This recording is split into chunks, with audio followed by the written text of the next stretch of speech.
자, 오늘 말씀은요, 복음서 강의 160번째 시간, 그래서 복음서 강의 전체는 161번째로 강의를 끝내게 되겠습니다. 자, 말씀의 제목은 네가 나를 사랑하느냐 라는 제목입니다. 자, 여러분, 오늘 말씀은 부활하신 예수님이 다시 부활을 딱 해서 나타나 보니까 아니, 이 사람들이 사라지고 없는 거예요. 제자들이 다 사라지고 없어요. 그래서 이제 어디 갔나 찾지 않아도 되죠. 왜냐면 내가 갈릴리로 가겠다라고 예수님이 말씀하셨기 때문에 이제 그곳에 가서 부활하신 예수님을 중간중간에 이렇게 만났으니까 그곳으로 이제 가서 갈릴리로 부지런히 가가지고 거기서 이제 예수님을 기다리려고 지금 돌아가 있었습니다. 그런데 문제는 이 제자들이 무슨 큰 소망을 품고 있었느냐? 그러면 그게 아닙니다. 그게 아니고 그냥 오라 그러니까 거기 지금 가 있었다. 이렇게 얘기하고 있습니다. 그런데 이런 제자들에게 예수님이 다시 찾아가셔서 다시 부르시며 다시 소명을 주는 내용이 포함되어 있습니다. 그러니까 갈릴리로 오라 그러는 것은 오늘 말씀드리려고 하는 이 내용 때문입니다. 예수님이 돌아가시기 이전부터 내가 죽어서 3일 만에 부활할 텐데 너희는 먼저 갈릴리로 가 있어라. 내가 거기 갈 테니 라고 미리 말씀을 해주셨기 때문에 제자들이 거기 가 있었다. 그런 말입니다. 예수님의 죽음을 봤던 제자들이 있습니다. 이들은 자기들이 기대를 했던 것과 다르게 모든 상황이 끝나버렸다는 것을 보고 실망한 상태였습니다. 자, 그래서 예수님이 돌아가시는 그 순간에 내가 이스라엘 왕국이 어떻게 회복이 돼야 될까? 이런 걸 자기들 마음속에 그림을 그렸을 것입니다. 예수님이 왕이 되고 우리는 국무총리쯤 하고 막 장관 막 이렇게 하나? 그래서 누가 높은 자리에 앉지? 라고 해서 누가 큰 자냐는 시비가 있었던 것입니다. 누가 큰 자냐? 예수님의 사랑을 받는 제자냐? 아니면 수석 제자냐? 도대체 국무총리를 누가 해먹을까? 라고 그렇게 해서 제자들은 자기들 나름대로 이렇게 의견이 분분했고 자기들 마음속에 기대감이 있었습니다. 그러니까 다 버리고 내가 물고기를 잡게 생겨서 지금 국무총리 해야 되는데 지금. 그렇지 않습니까? 네, 지금 그러고 있었다 그 말입니다. 뿐만 아닙니다. 가룟 유다 역시 이런 제자들의 분위기도 알고 있었고 그 다음에 예수님이 아주 큰 영향력을 가진 것을 이미 알고 있었기 때문에 그 열심당원이 예수님과 함께 있으면서 내가 예수님하고 함께 로마를 전복시키고 적어도 우리 땅에 있는 로마만큼은 밀어내고 그리고 우리가 하나님의 나라, 하나님의 백성, 또 하나님을 예배하는 자들이 함께 모여서 우리가 그 나라를 회복해서 하나님 앞에 영광을 돌리리라 라고 스스로의 신앙으로 결단하고 열심을 냈던 것입니다. 그게 열심당원입니다. 그랬는데 그게 아니라 그러고 자꾸 죽는다 그러고 그러니까 가룟 유다는 팔아버려야겠다 라고 생각하고 은 30이고 뭐고 내가 팔아버려야지 라고 해서 팔았던 것입니다. 제자들 역시 꺾인 것은 마찬가지였다 그 말입니다. 그래서 어쩔 수 없이 갈릴리로 돌아가야 했습니다. 그리고 다시 물고기를 잡는 일을 시작했습니다. 베드로를 비롯해서요, 베드로를 포함한 7명의 제자들이 갈릴리 서쪽 디베랴 호수에서 서남쪽에 있습니다. 서남쪽. 자, 이건 갈릴리 지역의 수도였습니다. 갈릴리 지역의 수도인 디베랴 지방, 그 디베랴 호수에서 밤을 지새가면서 그물을 던지고 있었습니다. 그런데 이상합니다.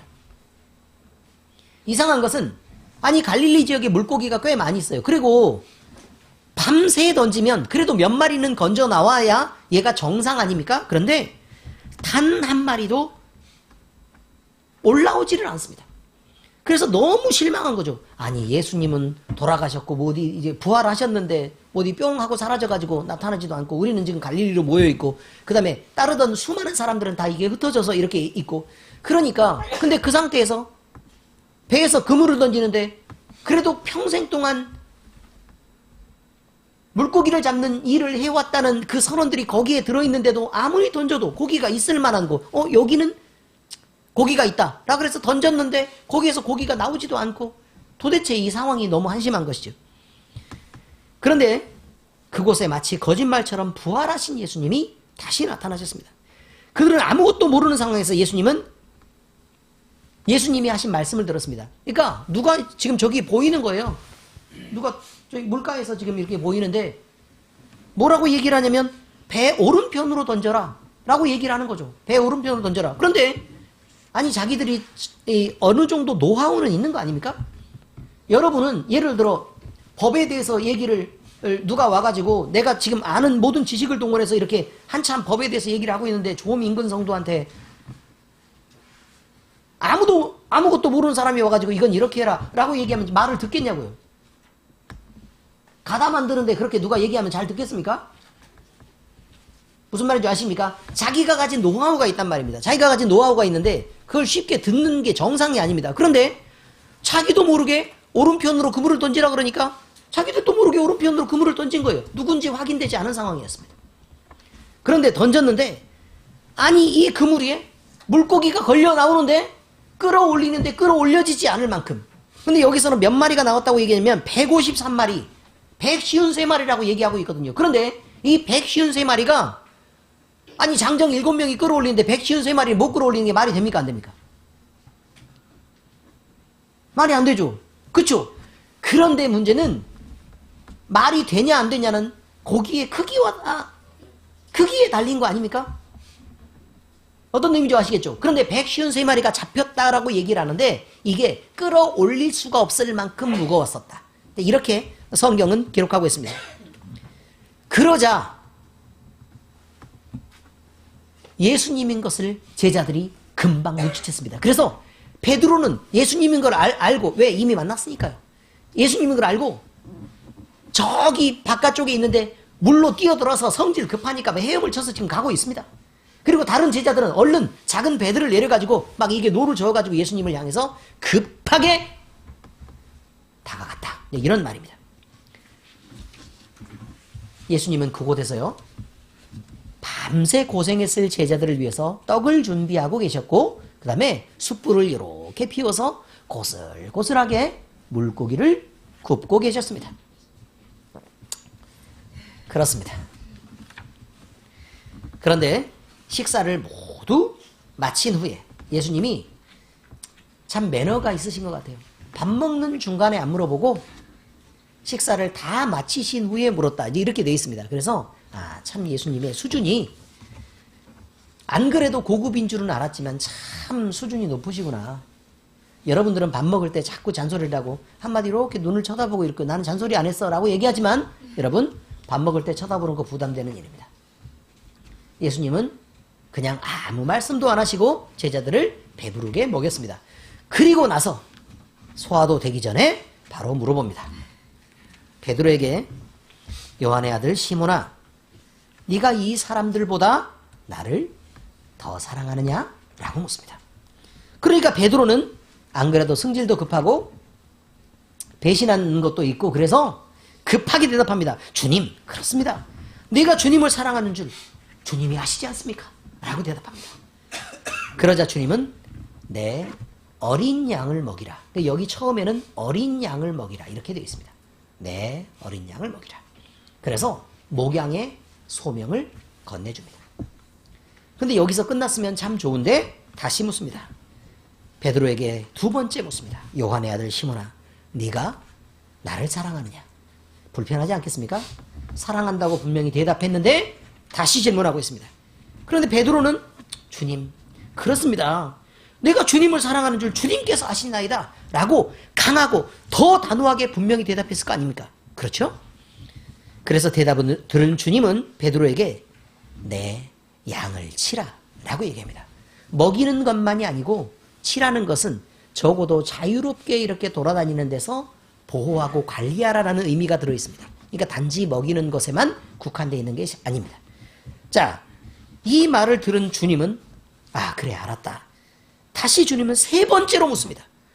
첫 번째는 그냥 대답을 했을 것이고 두 번째는 더 강경하게 대답했는데 세 번째까지 물으니까 요한의 아들 시몬아 네가 나를 사랑하느냐? 라고 묻습니다. 성경은 주께서 세 번째 네가 나를 사랑하느냐 하심으로 베드로가 근심하면서 대답했다라고 말합니다.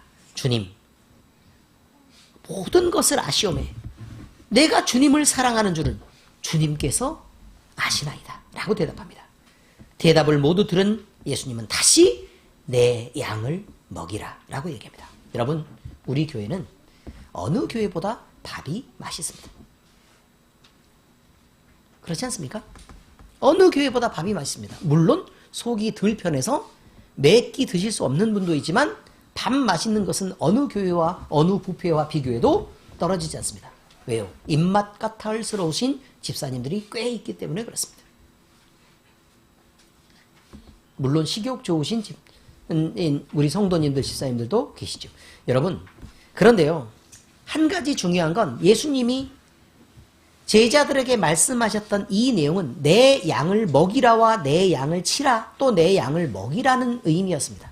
그런데 특별히 예수님이 첫 번째 하신 말씀은 어린 양, 다시 말해서 어린이에 대한 얘기도 하고, 두 번째 새신자에게 해당되는 내용이기도 하고, 믿음이 약한 자에 대한 내용이기도 한 이 말씀을 우리에게 먼저 하셨다는 사실을 우리는 반드시 기억해야 합니다. 그런데 우리가 이것들이 중요하죠. 내 양을 먹이고 치고 먹이는 일에는 분명히 먹이는 일이 대단히 중요하다는 사실을 예수님이 강조하셨던 것입니다. 그래서 그 먹이는 일이 중요하다. 그러니까 밥도 먹이고 먹이는 것으로 위로하고 먹이는 것으로 배부르게 하고 먹이는 것으로 상처를 치유하게 하고 그 다음에 먹이는 것으로 같은 편이 되게 하는 것입니다. 그래서 식구란 말이 있습니다. 그런데 그 식구라는 말, 그 먹인다는 말 중에 그냥 단지 음식만 먹는 것을 얘기하지 않고 같은 식구들은 같은 말씀으로 먹이는데 그 먹이는 것으로 위로를 받고 하나님의 말씀을 같이 먹는 것으로 우리가 공감대를 형성해서 성도와 교회가 함께 교통하며 말씀을 함께 듣고 같은 말씀을 나누고 같은 마음을 품는 것으로 서로에게 쳐다보는 것만으로도 즐거움이 되고 위로가 된단 말입니다. 그 존재가 있는 것만으로도 힘이 되고 있는 것만으로도 즐거움이 되는 그런 사이라는 게 있다는 것입니다. 그래서 그것이 교회입니다.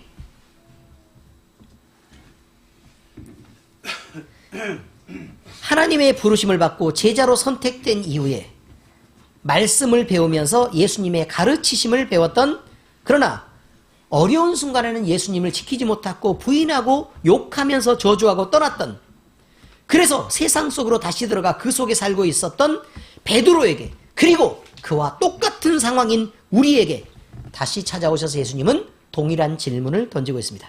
예수님은 우리의 각자의 이름을 부르며 기정아, 태진아 이렇게 말하는 것입니다. 내가 다른 사람들보다 나를 더 사랑하느냐? 라는 질문을 반복해서 계속 던지고 있습니다. 우리는 이 질문에 대하여 오늘 예수님의 얼굴을 마주보고 대답해야만 하는 상황인 것입니다.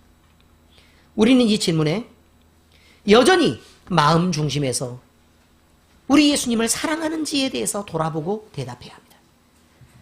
아프고 부끄럽지만 그를 사랑하는 일을 포기할 수 없기 때문에 대답해야 합니다.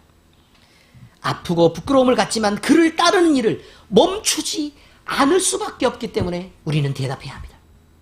그를 사랑하는 진심을 고백하고 그를 향해서 우리가 한 발 나아가서 그와 관계를 포기할 수가 없기 때문에, 그를 지켜야 하기 때문에 우리는 대답해야 하는 것입니다.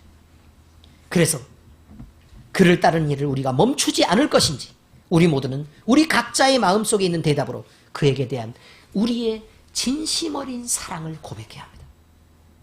이것은 꿈이 아닙니다. 예수님은 그를 사랑한다고 고백한 베드로에게 반복해서 내 어린 양을 먹이라, 내 양을 치라, 내 양을 먹이라고 명령하셨습니다. 이 말씀을 받은 베드로는 이제 내가 너로 사람을 낚는 어부가 되게 하리라 라는 말씀을 들은 첫 번째 소명 이후에 두 번째 소명으로 양을 먹이고 치고 다시 먹여야 되는 소명을 받은 것입니다.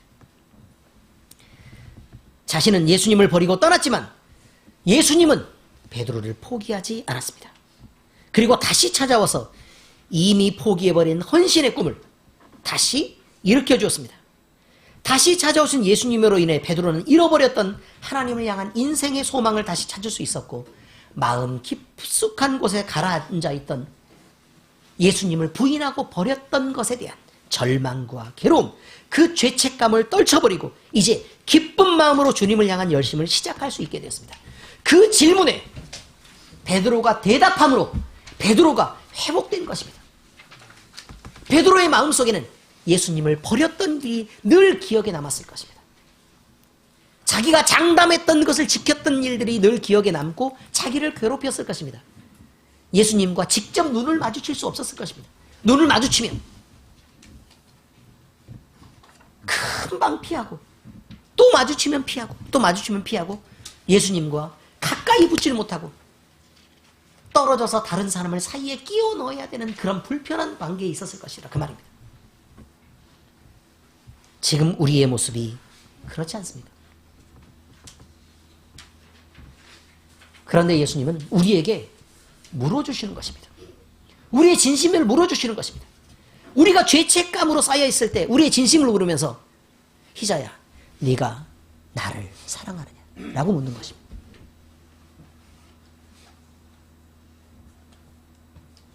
승수가 네가 나를 더 사랑하느냐? 라고 물어주는 것입니다. 그때요 우리는 우리 속에 쌓여있는 그 죄책감과 엉켜있는 그 진한 어둠의 찌꺼기들을 함께 끌어내서 대답해야만 합니다. 그 속에서요 뒤지고 흔들어서 내가 하나님을 사랑하는지에 대한 것을 끌어내야 합니다. 그것이 크든 작든 끌어냅니다. 하나님, 주님에 대한 사랑이 여기 있습니다. 내가 뒤지고 봤더니 그 사랑이 진심인 것을 우리 주님이 아시지 않습니까? 라고 대답할 수 있습니다. 그런데 예수님이 다시 묻습니다. 네가 나를 사랑하느냐? 그러면 여러분, 이 먼지 묻어있던 사랑을 털어내고 나서 이것이 진짜인지를 확인해서 예수님 진짜입니다. 예수님 사랑하는 것만은 내가 진심입니다. 라고 대답하게 되는 것입니다. 그런데 다시 묻습니다. 네 속에 있는 어둠과 죄책감과 그 절망들을 모두 버리고 그리고 그 진심이 네가 나를 사랑한단 말이냐? 그때 여러분이 그 마지막 대답, 내가 주님을 진심으로 사랑하는지 우리 주님이 아시지 않습니까? 그 대답을 함으로 그때 나를 가리고 있던 죄책감이나 그 절망감들은 아무것도 아니라는 사실을 발견하게 되는 것입니다. 예수님이 반복해서 물으셨던 것은 여러분을 괴롭히기 위한 일이 아닙니다. 그 괴로움 속에서 예수님이 꺼내려고 하는 것입니다.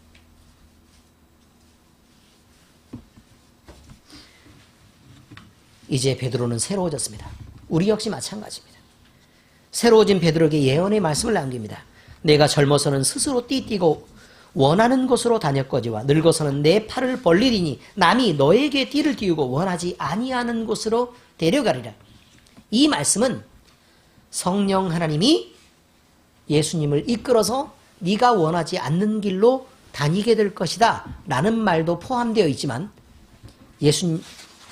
예수님이 말씀하신 이 중요한 내용 속에는 네가 다른 사람에 의해서 묶이고 그리고 고난을 받은 후에 어떻게 죽을 것이다를 얘기하고 있는 것입니다. 실제로 베드로는 평생 동안 성령에 이끌려서 복음을 전하다가 그리고 로마의 군병들에게 잡혀서 십자가에 거꾸로 매달려 죽음으로, 물론 십자가의 못을 박으려고 했더니 나는 우리 주님처럼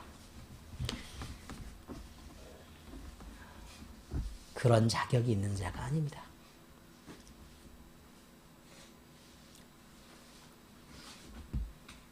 저를 십자가에 거꾸로 못 박아 주시겠습니까?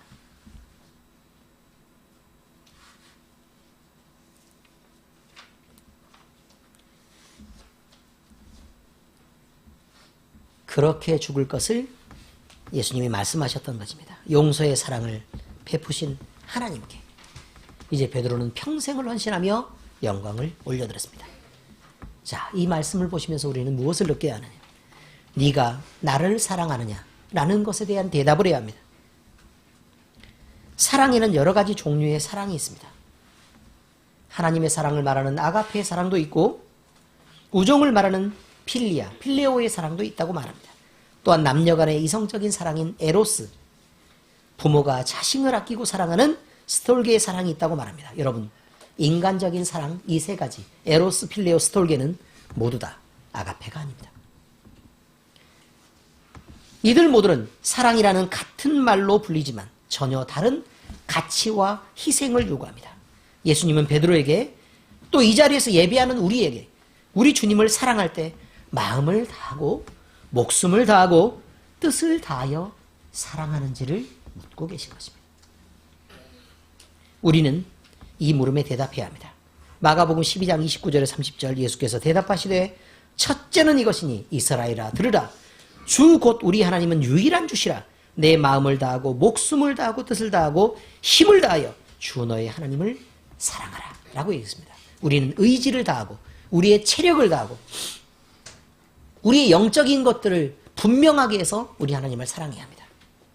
두 번째는 내 양을 먹이라는 말씀을 들어야 합니다. 사랑하는 자라면 그는 자기가 사랑하는 대상에 대해서 책임을 느끼고 희생해야 합니다. 여러분, 우리 채원이가 있습니다. 부모는요, 채원이가 열심히 일해서 효도하지 않아도 부모로서 책임을 느끼고 채원이를 위해서 일을 하고 열심히 먹이며 건강을 살피고 또 채원이의 기쁜 마음을 위해서 좋은 것들을 사주고 즐겁게 놀아주고 하는 모든 일들을 반복합니다. 이성 친구를 대할 때, 남자친구나 여자친구를 대할 때 말이에요. 그 다음에 남편이나 아내를 대하는 그 부부의 관계에 있어서도 서로 사랑한다면 내가 즐거워하는 일을 강조해서 내가 원하는 것을 쟁취하려고 하는 것이 아니라 사랑이란 그가 좋아하는 일 또는 그녀가 좋아하는 일을 해줌으로 인해 우리의 사랑을 증명해내는 것입니다. 그것은 매우 무거운 책임과 자기를 희생하는 그 희생을 동반하고 있는 것입니다. 이제 하나님의 사랑을 받은 우리가 있습니다. 우리는 하나님께 대하여 우리의 책임을 다해 어떤 순종함을 보일 것인지 결단해야 합니다. 우리 주님은 분명하게 요구하고 계십니다. 내 양을 먹이라, 내 양을 치라 라고 말합니다. 그러므로 우리는 죽어가는 영혼을 찾아 복음의 말씀을 전하며 교회 안으로 들어온 어린 신앙을 가진 사람들을 양육하고 또 그들에게 그리스도의 모범을 보이는 일을 애써야 할 것입니다. 세 번째입니다. 나를 따르라. 예수님은 나를 따르라고 말씀하셨습니다. 그러므로 우리는 예수님의 길을 따라 걸어야 합니다. 예수님이 걸으신 길은 우리 주님을 하나님을 사랑하는 일 그리고 세상을 사랑하는 일, 여기에 말하는 세상은 세상에 죽어가는 영혼들을 사랑하는 일을 말하고 있습니다. 그리고 그 일에 최선을 다하셨습니다. 그리고 하나님 앞에 순종하는 길을 걷기 위해 열심히 노력하셨습니다. 그리고 그 열심은 빈틈이 없었습니다. 그 길은 마음속에 있는 진심을 꺼내놓는 일이었고 세상과는 타협하지 않는 길이었습니다. 예수님은 하나님 앞에 섬김을 다하기 위해 자기 자신을 사람들 앞에서까지 낮추셨고 하나님의 능력과 하나님의 사랑으로 하나님과 함께하는 기적의 삶을 사셨습니다. 그러므로 그가 걷는 모든 길에는 병자가 치유됐고 귀신이 떠나가며 약한 자가 힘을 얻었고 실망하고 좌절한 사람들이 위로를 얻었습니다. 천국의 복음이 선포되었습니다. 이것이 예수님을 따르는 우리가 걸어야 할 길입니다. 여러분, 주님은 우리에게 말씀하십니다. 나를 따르라. 나를 따르라. 세상에 있는 즐거움이 있을 것입니다. 그것을 버리고 주님을 따르시겠습니까? 내 기준이 있습니다. 내가 옳다고 생각하는 판단이 있습니다. 여러분, 그것을 포기해 주시고 예수님을 따르시겠습니까? 예수님은 그저 용서하고 섬기라고 말합니다. 여러분의 자존심이 있지만 그것을 버리고 우리 주님을 따라 주시겠습니까? 여러분은 여러분 나름대로 이익을 추구하고 내가 손해보지 않기 위해 마음이 조마조마할 텐데 그럼에도 불구하고 주님이 우리에게 나를 따르라 라고 말씀하실 때 여러분, 그것이 여러분이 중요하게 생각하는 그 가치가 아닌 것임을 알면서도 그걸 포기하고 주님을 따르시겠습니까? 여러분은 여러분의 자녀가 너무너무 소중할 것입니다.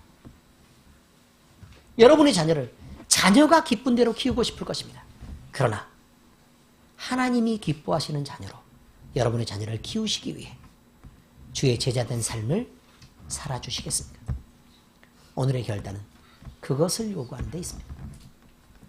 오늘 성탄주일에 우리가 이런 생명의 말씀을 나눌 수 있게 되어서 참으로 영광스럽고 기쁜 일입니다. 우리의 이런 기쁨이 영원한 하늘나라에서까지 이어져서 오늘뿐만 아니라 내일도, 그리고 우리 사는 평생도, 그리고 우리가 죽어서 하나님 나라에 이르러서도 이 영원한 찬송이 끝없이 울려 퍼지시기를 예수님 이름으로 축복합니다. 우리 모두는 그 권리를 누리게 될 것입니다. 기도하겠습니다. 하나님 아버지 감사합니다. 우리 하나님은 내가 나를 사랑하느냐라고 묻습니다. 우리가 하나님을 사랑하는 일에 자신이 없지만, 그러나 하나님, 나는 하나님을 사랑합니다라고 대답할 때 우리의 마음이 치유되고 또 우리 하나님을 향한 그 사랑이 진심인 것을 우리가 꺼낼 수 있게 되는 것을 알게 되어서 감사를 드립니다. 아버지 하나님, 우리가 목양의 사명을 받았고, 그래서 아버지 하나님, 우리는 누구라도 복음을 전하고 그 말씀을 선포하고 또 전달해야 되는 일을, 또 우리가 그리스도의 모범을 말씀을 통해 보여야 되는 그 모든 책임을 맡은 자가 되었음을 우리가 인정합니다. 그래서 아버지 하나님, 우리 주님께서 나를 따르라 라고 하는 그 말씀에 이제는 대답해 드리려고 합니다. 우리는 주님을 따르겠습니다. 그렇게 각오하겠습니다. 힘들고 자존심 상하는 일을 우리는 스스로 감당하겠습니다. 우리가 중요하고 가치 있다고 생각하는 일을 우리는 과감하게 접고, 우리 주님이 소중하게 생각하는 일을 위해 우리 자신을 내어놓고 헌신하겠습니다. 그 헌신과 열심이 우리 안에 있게 하시고, 우리의 마음이 불타게 하시고, 우리 예수님을 사랑하는 그 마음으로 인해 우리의 마음속이 견디지 못할 만큼 행복한 것으로 가득하게 하시옵소서.